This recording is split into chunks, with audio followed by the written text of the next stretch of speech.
Hello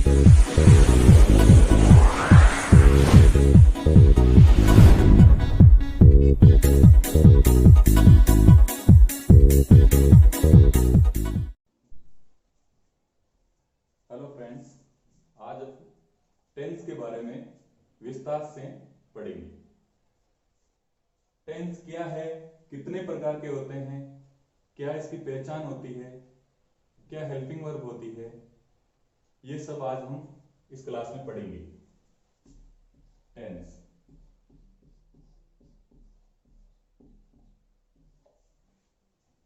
tense क्या है? Tense is a method that is used to refer the time. Tense एक वह तरीका है जो समय को रेफर करता है। समय कितने प्रकार का होता है? समय 3 प्रकार के होते हैं, तो टेंस भी 3 प्रकार के होते हैं। टेंस इज ए मेथड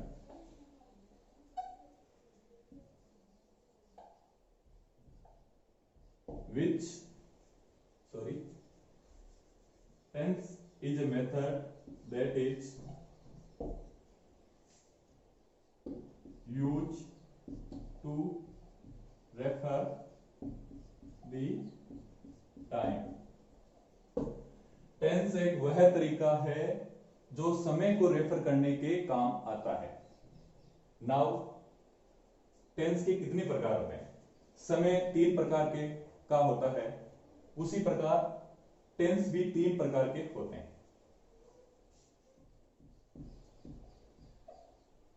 ये टेंस 3 प्रकार के होते हैं। ये पास्ट टेंस, प्रेजेंट टेंस और फ्यूचर टेंस। जो कार्य अभी चल रहा है, वर्तमान में कोई भी कार्य हो रहा है, उस समय को रेफर करने के लिए प्रेजेंट टेंस का यूज करते हैं। जो कार्य भूतकाल में हो चुका है, जैसे मैंने खाना खा लिया, पी लिया, गया, ये सब पास्ट टेंस में आते हैं। इस समय को रेफर करने के लिए, भूतकाल के समय को रेफर करने के लिए पास्ट टेंस का यूज करते हैं। और जो कार्य हम भविष्य में करेंगे, जैसे मैं जाऊंगा, मैं खाऊंगा, मैं पीऊंगा, सोऊंगा, पढ़ूंगा, इस समय को रेफर करने के लिए फ्यूचर टेंस का यूज होता है। तो आई थिंक टेंस की डेफिनेशन आपको समझ में आ गई। टेंस के मेनली 3 पार्ट होते हैं, वो आपको समझ में आ गया होगा। नाउ कोई भी सेंटेंस जब आपको दिया हुआ रहता है, सबसे पहले उसकी पहचान जरूरी है। इस पहचान को और अधिक सरल बनाने के लिए प्रत्येक टेंस को 4 भागों में बांटा गया है। Present tense, indefinite, continuous, perfect और परफेक्ट कंटिन्यूज। ठीक उसी तरह पास्ट टेंस को भी 4 भागों में बांटा गया है और फ्यूचर टेंस को भी 4 भागों में बांटा गया है। टोटल 12 टेंस होते हैं।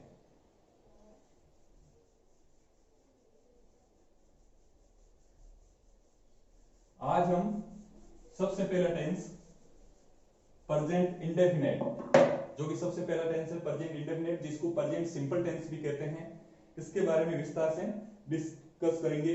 क्या इसकी पहचान होती है, इसमें सब्जेक्ट कैसे इसके अंदर सेंटेंस बनाते हैं, ये सब आज हम सीखेंगे। तो सबसे पहला टेंस लेता हूं मैं, present simple. Present simple tense, सबसे पहले इसकी पहचान क्या है, वाक्य को कैसे पहचाना जाए कि इसमें प्रेजेंट सिंपल टेंस है। इसकी पहचान, हिंदी वाक्य में क्रिया के अंत में ता है, ती है, ते हैं आते हैं, तो वह सेंटेंस प्रेजेंट सिंपल का होगा। जैसे मैं खेलता हूं, ता हूं भी इसके अंदर आता है। वे खेलते हैं, सीता नाचती है, वे खेलता है, ये सारे आपके प्रेजेंट सिंपल टेंस के हैं। तो किसी किसी भी सेंटेंस में क्रिया के अंत में ता है, ती है, ते है, ता हूं, आते हैं, तो वो प्रेजेंट सिंपल का सेंटेंस होगा। अब अगर कोई बोर्ड एग्जाम्स के अंदर इंग्लिश का उनको सेंटेंस दिया हुआ रहता है और उसको भी आइडेंटिफाई करना पड़ता है कि ये कौन से टेंस का है, तो इंग्लिश सेंटेंस में किसी भी सेंटेंस में डेली, यूजुअली, जनरली,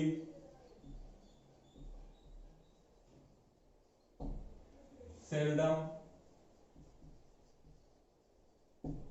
नेवर, इनमें से किसी का भी यूज अगर किसी भी सेंटेंस में होता है, जैसे ही रीड्स न्यूज़पेपर डेली, अगर किसी भी सेंटेंस में daily, usually, generally, seldom, never का यूज होता है तो वह प्रेजेंट सिंपल का सेंटेंस होगा।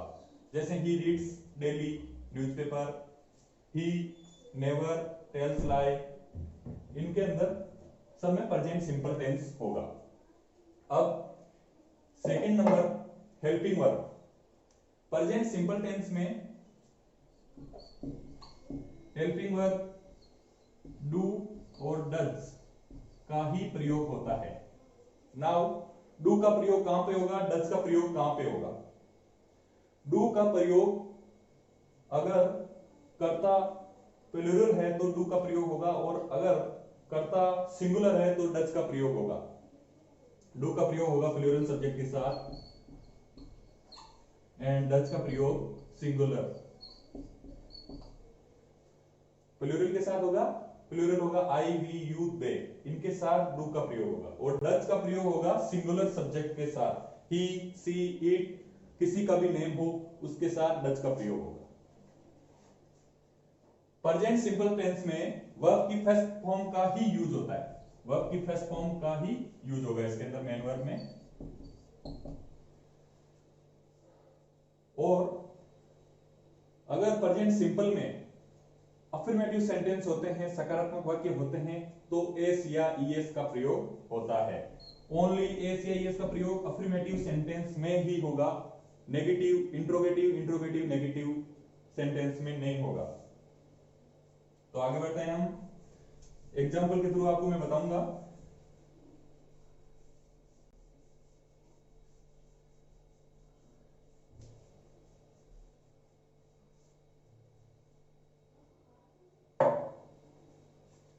सेंटेंस जैसे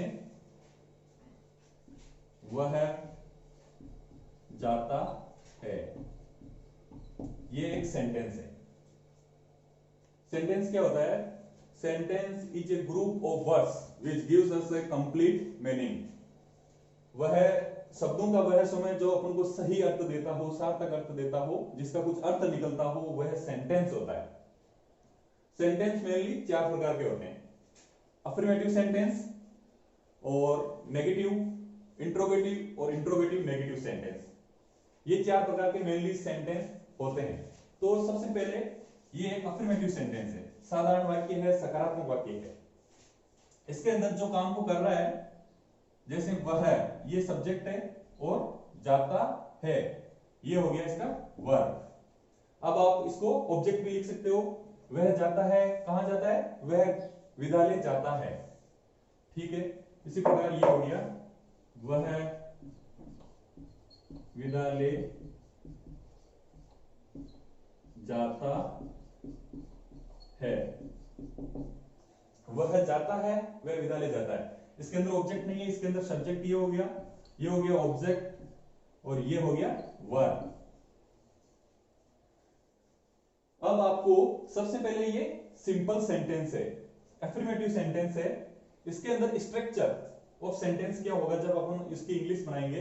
यहां पे आपको डू और डज का प्रयोग बिल्कुल नहीं करना है अफर्मेटिव सेंटेंस के अंदर। इसके अंदर वर्ब की फर्स्ट फॉर्म का प्रयोग होगा, एस या ईएस का प्रयोग होगा, बस। अब एस या ईएस का प्रयोग कहां होगा? एस या ईएस का प्रयोग अगर सब्जेक्ट सिंगुलर है तब ही एस या ईएस का प्रयोग होगा, अदरवाइज आपको एस या ईएस का प्रयोग नहीं करना है इसके अंदर। जैसे वह जाता है, ही, ये हो गया वर्ब। वर्ब की फर्स्ट फॉर्म का इसके अंदर प्रयोग होगा प्लस ए से ईएस का प्रयोग होगा, तो गो, गोइंग जाना, और ए से ईएस यहां पे ईएस आ जाएगा, ही गोज, वह जाता है। अब एस कहां पे आएगा, ईएस कहां पे आएगा, ये मैं आपको बता दूं। S, S H, C H, X, O, अगर किसी भी वर्ड के अंदर S, S N, C H, X और ओ आता है तो इसके अंदर ईएस का प्रयोग होगा। इन सबको छोड़ के बाकी के साथ एस का प्रयोग होगा। जैसे वह जाता है, ही गोज हो गया, वह विद्यालय जाता है, इसमें ये सब्जेक्ट हो गया, वह जा रहा है, मतलब काम करने वाला वह है, तो ये सब्जेक्ट जाता है। ये वर्ब किसी भी कार्य का होना या न होने का पता चलता है, वो वर्ब होती है, जाता है, ये हो गया वर्ब, ये हो गया ऑब्जेक्ट। ही,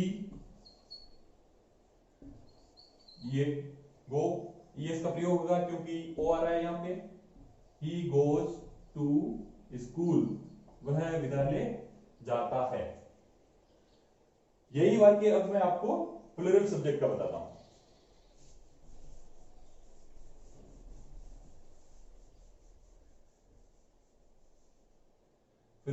प्लूरल सब्जेक्ट के अंदर क्या होगा, जैसे वह, वे खेलते हैं, वे खेलते हैं, इसके अंदर वे यहां पे हो गया बहुवचन, थर्ड पर्सन है लेकिन बहुवचन है, इसलिए इसके साथ एस या एस का प्रयोग नहीं होगा। दे, ये यहां पे वर्ब की फर्स्ट फॉर्म का प्रयोग हो जाएगा, दे प्ले, लेकिन एस या एस का प्रयोग इस पे नहीं होगा क्योंकि यह प्लूरल है, इसलिए। यह इसके अंदर अगला सेंटेंस जैसे आप बनाएंगे, वे विद्यालय जाते हैं, दे गो टू स्कूल, वे विद्यालय जाते हैं, दे गो टू स्कूल, ऐसे ये इसका प्रयोग नहीं होगा क्योंकि वो वे इज प्लूरल। वे क्रिकेट खेलते हैं, दे प्ले क्रिकेट, ऐसे ये इसका प्रयोग इसमें नहीं होगा कहीं पर भी। तो आई थिंक अफर्मेटिव सेंटेंस आपको क्लियर होगा। Next sentence is negative sentence. Negative sentence का भी अपन एग्जांपल के थ्रू पढ़ेंगे।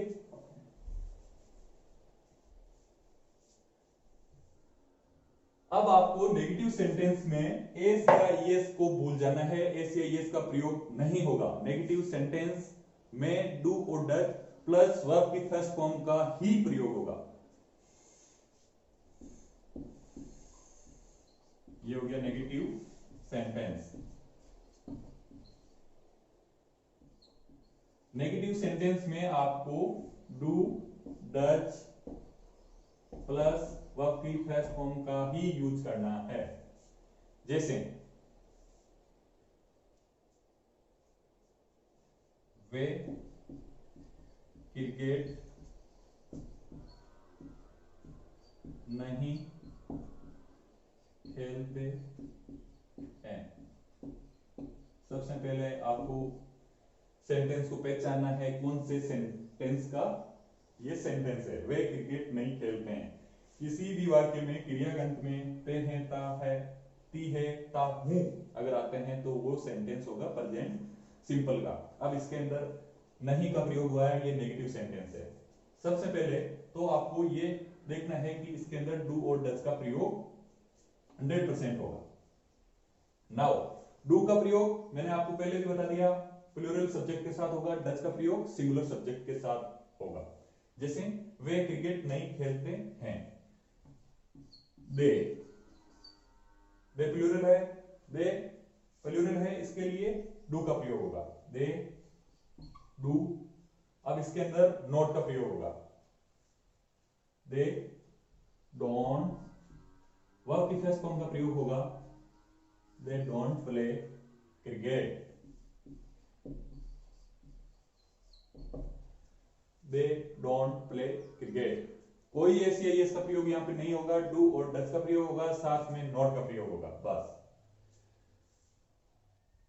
वही आपको मैं सिंगुलर सब्जेक्ट का बताता हूं।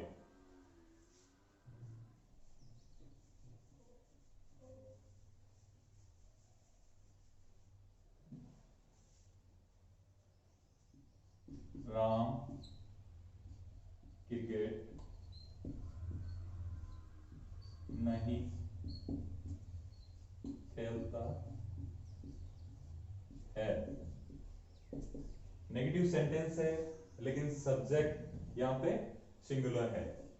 ये सब्जेक्ट, ये वर्ब और ये क्रिकेट, ये हो गया ऑब्जेक्ट। तो सबसे पहले अपन सब्जेक्ट लेंगे राम। राम सिंगुलर है तो इसके साथ डज का प्रयोग होगा, राम डज नॉट। डू और डज के साथ नॉट का प्रयोग होगा। राम डज नॉट, वर्ब के फर्स्ट फॉर्म का प्रयोग होगा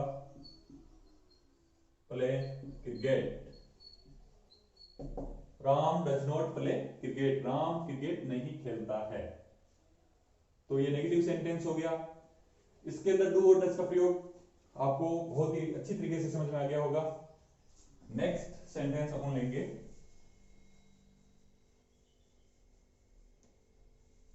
interrogative.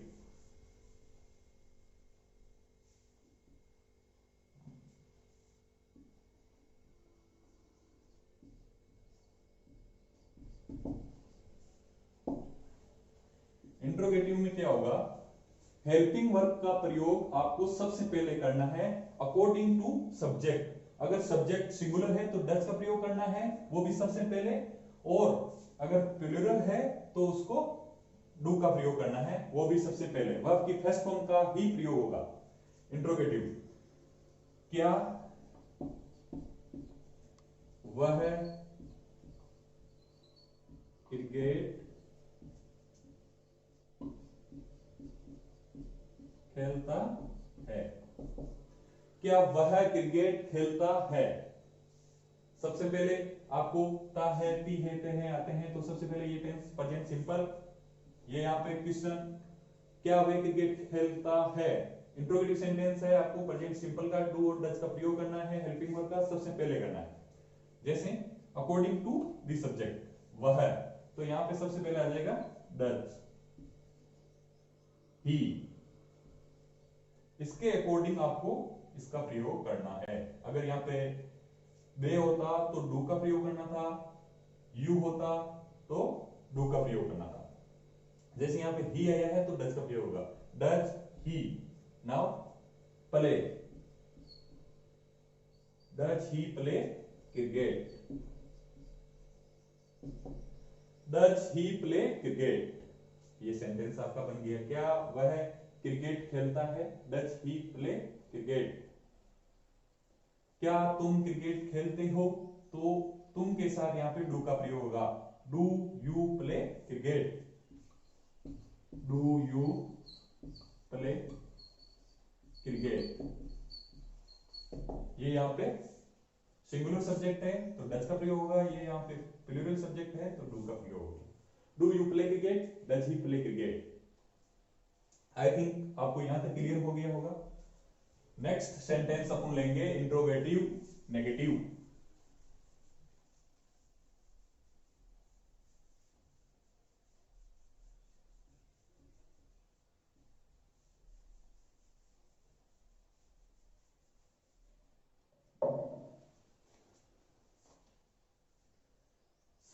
Interrogative negative, interrogative negative, same do और डज का प्रयोग होगा, प्लस नॉट का प्रयोग होगा, वर्ब की फर्स्ट फॉर्म का प्रयोग होगा। इसका मैं एक एग्जांपल आपको देता हूं, क्या वह क्रिकेट नहीं खेलता,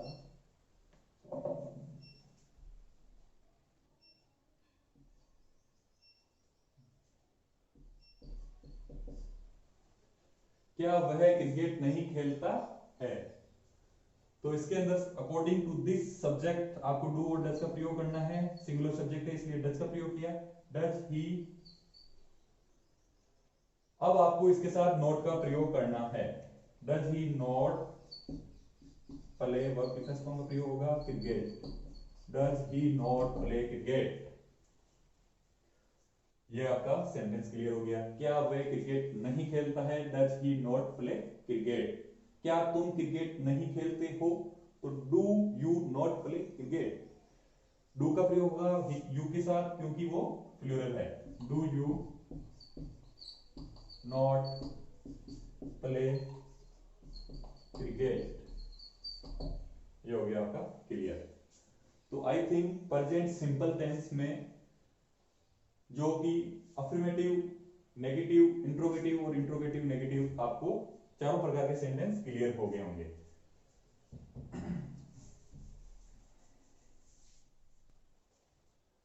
अगला टेंस अब हम पढ़ेंगे प्रेजेंट कंटिन्यूअस टेंस। बहुत ही इजी टेंस है, सबसे इजी टेंस है।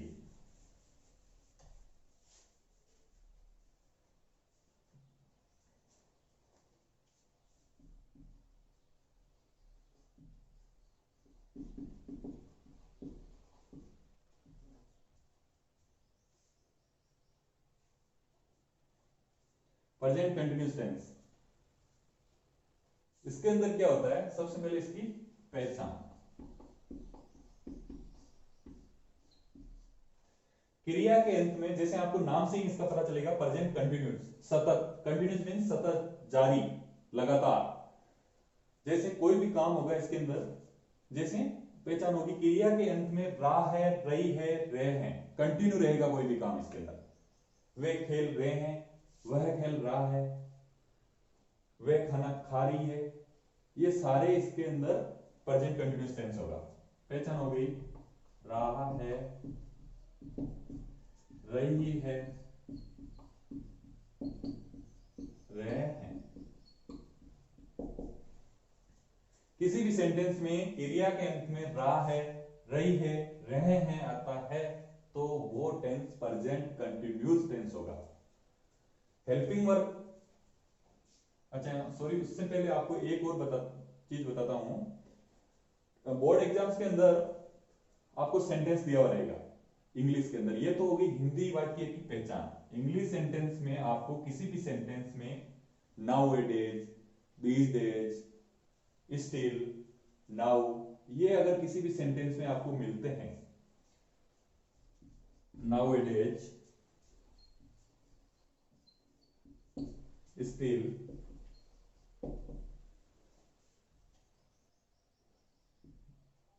नाउ, these days, किसी भी सेंटेंस में अगर इनका प्रयोग होता है इंग्लिश में, तो वो भी प्रेजेंट कंटिन्यूअस टेंस के ही सेंटेंस होंगे। इसके अंदर helping verb is, are, am का प्रयोग होता है। Helping verb is, are, am, इनका प्रयोग होगा। इसका प्रयोग होगा सिंगुलर सब्जेक्ट के साथ, आर का प्रयोग होगा यू के साथ, एम का प्रयोग होगा आई के साथ। ई, सी, किसी का नेम है, ये हो गया सिंगुलर सब्जेक्ट के साथ। इसका प्रयोग होगा ही, सी, इट और किसी का नेम। आर का प्रयोग यू के साथ हमेशा आर का प्रयोग होता है, और आई के साथ एम का प्रयोग होगा।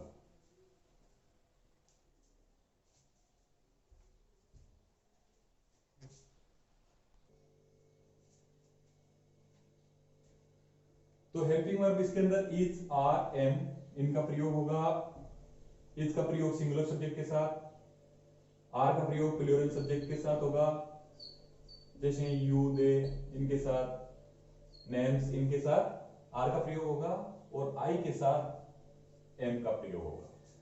इज, आर, एम, तीन ही इसके अंदर हेल्पिंग वर्ब होती है। इसका प्रयोग सिंगुलर सब्जेक्ट के साथ होगा, जैसे ही, सी, इट, किसी का नेम है तो इसका प्रयोग होगा। आर का प्रयोग प्लूरल सब्जेक्ट के साथ होता है, जैसे यू, दे, और एम का प्रयोग होगा ओनली आई के साथ। Now main verb. Main verb आपको बता देता हूं, जितने भी कंटिन्यूअस टेंस होते हैं ना, जैसे present continuous, present perfect continuous, past continuous, past perfect continuous, future continuous, future perfect continuous, 6 प्रकार के कंटिन्यूअस टेंस हो गए। जहां पर भी कंटिन्यूअस का नाम आता है, हमेशा वर्ब की फर्स्ट फॉर्म प्लस आईएनजी का ही प्रयोग होगा। टोटल 12 टेंस होते हैं, 12 में से 6 में कंटिन्यूअस का नाम आता है। Present continuous, present perfect continuous, ठीक उसी तरह पास्ट में, और ठीक उसी तरह फ्यूचर में। जहां पर भी कंटिन्यूअस आता है, वर्ब की फर्स्ट फॉर्म प्लस आईएनजी का ही प्रयोग होगा। तो आई थिंक 6 कंटिन्यूस टेंस होते हैं, 6 के 6 आपके लिए मेन वर्ब क्लियर हो गई होगी, क्योंकि इनके साथ वर्ब की फर्स्ट फॉर्म प्लस आईएनजी का ही प्रयोग होगा। वर्ब की फर्स्ट फॉर्म प्लस आईएनजी का ही प्रयोग होगा। ये लास्ट के अंदर अगर आपको इजीनेस के लिए मैं आपको टेबल बना के उसके थ्रू बता दूंगा। 6 टेंस आपको कंटिन्यूस के वर्ब की फर्स्ट फॉर्म प्लस आईएनजी का क्लियर हो गया। Now perfect, present perfect, past perfect और फ्यूचर परफेक्ट हमेशा वर्ब की थर्ड फॉर्म का ही प्रयोग होगा। 6 और 3 no, no main verb I think आपको क्लियर हो गई होगी। अब बचे 3 present, past simple and future simple. Present simple, past simple इनके अंदर और फ्यूचर सिंपल। प्रेजेंट सिंपल इसके अंदर वर्ब की फर्स्ट फॉर्म का ही प्रयोग होगा, वो आपको मैंने बता दिया। पास्ट सिंपल एकमात्र ऐसा टेंस है जहां पे वर्ब की सेकंड फॉर्म का प्रयोग होगा, और फ्यूचर सिंपल उसमें भी वर्ब की फर्स्ट फॉर्म का प्रयोग होगा। ये सारी मेन वर्ब आपको क्लियर हो गई होगी। नहीं तो लास्ट के अंदर जब अपना चैप्टर ये क्लियर होगा टेंस का, मैं आपको एक टेबल बना के उसके थ्रू बता दूंगा। तो मेन वर्ब, वर्ब की फर्स्ट फॉर्म प्लस आईएनजी आ गया। ये आपका प्रेजेंट कंटिन्यूअस टेंस का मेन है। नोट डाउन कर लो बच्चों।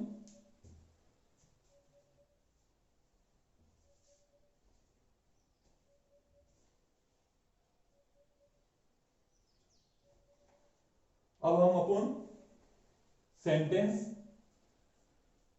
कुछ एग्जांपल्स होंगे प्रेजेंट कंटिन्यूअस और उसको ट्रांसलेट करेंगे इंग्लिश के अंदर।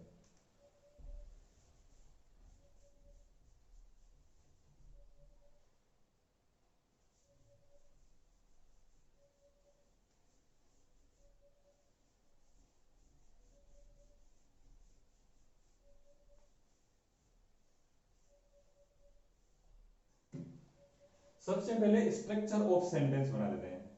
कैसे आपको जो हिंदी के अंदर सेंटेंस दिया हुआ रहेगा उसको इंग्लिश में ट्रांसलेट करना है। सबसे पहले आएगा सब्जेक्ट,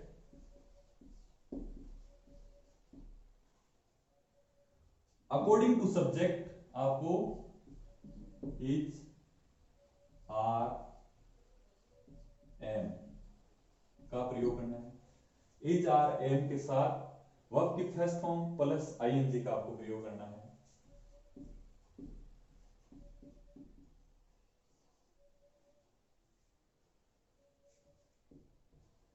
प्लस यहां पे आपको लास्ट में ऑब्जेक्ट।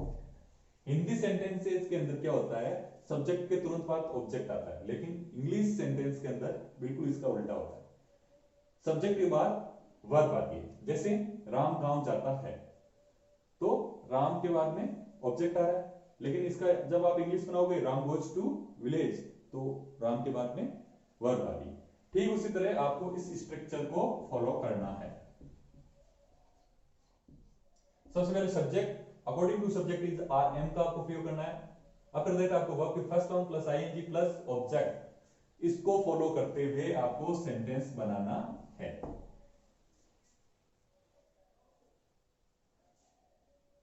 राम विद्यालय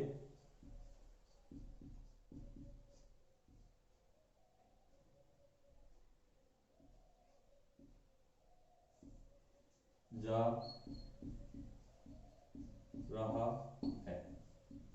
सबसे पहले फर्स्ट ऑफ ऑल आपको सेंटेंस दिया हुआ रहेगा, इसको आइडेंटिफाई करना है कि कौन सा टेंस वहां पे यूज होगा। तो किसी भी सेंटेंस में वाक्य के अंत में या क्रिया के अंत में रहा है, रही है, रहे हैं आता है, तो वह टेंस प्रेजेंट कंटिन्यूअस टेंस होगा।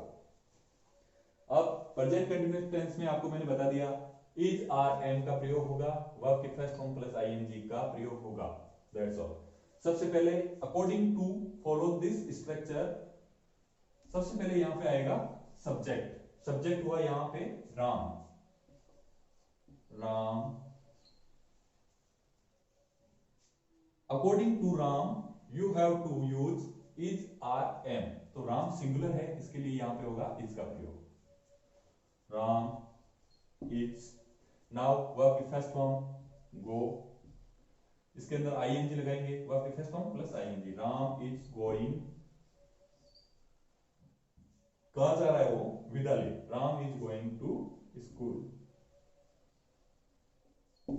Ram is going to school, Ram विद्यालय जा रहा है। ठीक इसी तरह अब हम एक प्लूरल सब्जेक्ट का लेंगे, वे क्रिकेट खेल रहे हैं। सबसे पहले ये सेंटेंस आपको दिया हुआ रहेगा, आपको इसकी पहचान करना है कौन सा टेंस यहाँ पे यूज होगा। तो क्रिया के अंत में रहे हैं, रहा है, रही है आते हैं, तो वह टेंस होता है प्रेजेंट कंटिन्यूस। तो अब आपको इसको ठीक इसी स्ट्रक्चर को फॉलो करते हुए आपको ये बनाना है। सबसे पहले यहाँ पे लिखो सब्जेक्ट, सब्जेक्ट इज दे।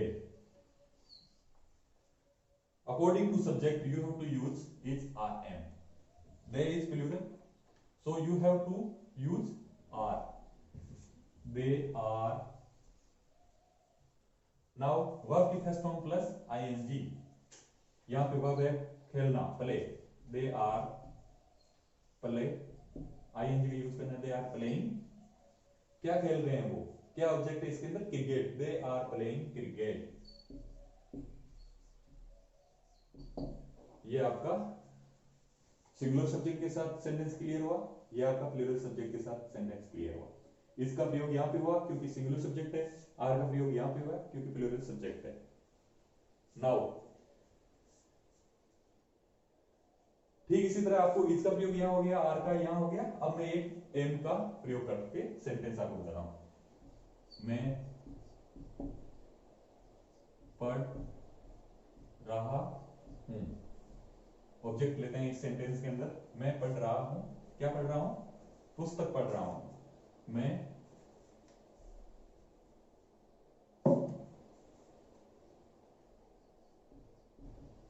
पुस्तक पढ़ रहा हूं। तो सबसे पहले यहां पे सब्जेक्ट आई के साथ एम का प्रयोग होगा, आई एम रीडिंग, वर्ब के first form plus ING, a book.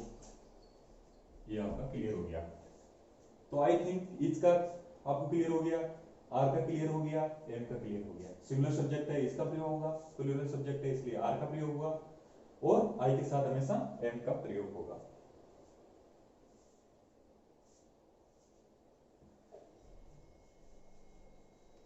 ये इसका हुआ अफर्मेटिव सेंटेंस।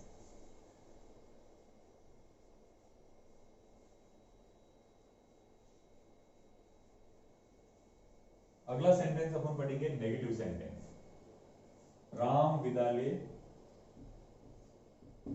नहीं जा रहा है। ये नेगेटिव सेंटेंस है, यहां पे नहीं का प्रयोग होगा, नकारात्मक भाव वाक्य में आएगा, नकारात्मक या नकारात्मक भाव इस वाक्य में आएगा तो वो नेगेटिव सेंटेंस होगा। राम विद्यालय नहीं जा रहा है, सबसे पहले आपको रहा है, रही है, रहे हैं, वाक्य कंटिन्यूस का है, नेगेटिव है क्योंकि नहीं का प्रयोग हुआ है। तो आपको इस स्ट्रक्चर को आपको थोड़ा सा अमेंड करना पड़ेगा, यहां पे आपको नॉट का प्रयोग करना पड़ेगा, इज आर एम के साथ नॉट प्लस वर्ब की first form plus ING. Only आपको यहां पे उस सेंटेंस में इज आर एम का प्रयोग हो रहा था, इसके अंदर is are am plus not का प्रयोग होगा। बाकी सेम स्ट्रक्चर फॉलो करना है, वर्ब की फर्स्ट फॉर्म प्लस आईएनजी को ही लगाना है। जैसे राम विद्यालय नहीं जा रहा है, राम अकॉर्डिंग टू सब्जेक्ट, मैंने आपको बताया सिंगुलर सब्जेक्ट है तो राम इज का प्रयोग हो गया, फिर आपको नॉट का प्रयोग करना है, राम इज नॉट, वर्ब के फर्स्ट फॉर्म का प्रयोग करना है, गो प्लस आईएनजी का प्रयोग करना है, Ram is not going to school. यह आपका सेंटेंस क्लियर हो गया, राम विद्यालय नहीं जा रहा है, Ram is not going to school. अगर यहां पे तुम विद्यालय नहीं जा रहे हो, according to you are not going to school हो जाता, मैं विद्यालय नहीं जा रहा हूं, I am not going to school, same structure follow करना है, बस आपको नेगेटिव सेंटेंस है इसलिए नॉट का यूज करना है।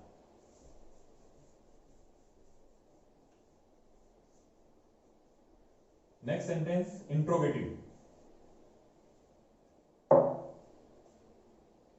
इंट्रोगेटिव सेंटेंसेस में क्या होता है, आपको हेल्पिंग वर्ब को पहले यूज करना है, उसके बाद में सब्जेक्ट, उसके बाद में सेम वर्ब की first form plus ING plus object. क्या राम विद्यालय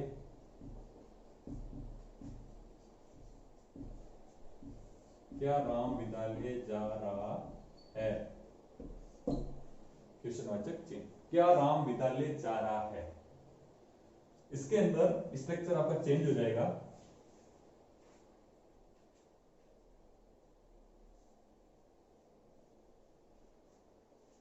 according to subject is are am, ये यहां पे हो गया सब्जेक्ट, ये हो गया यहां पे वर्ब की फर्स्ट फॉर्म।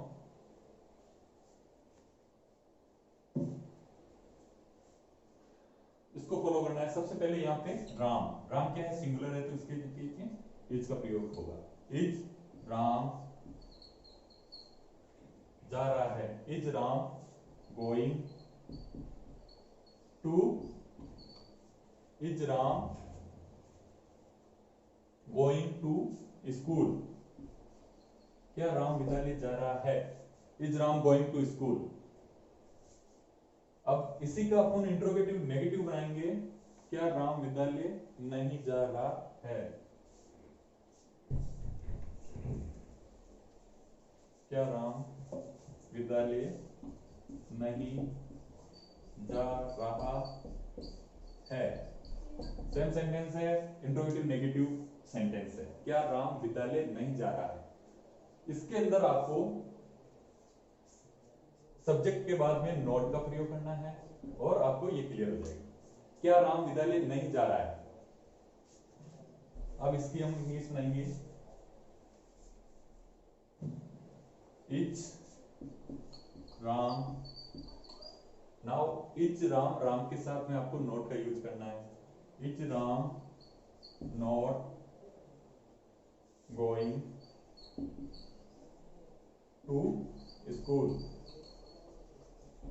क्या राम विद्यालय नहीं जा रहा है, is Ram not going to school. ये इसका सेंटेंस हो गया।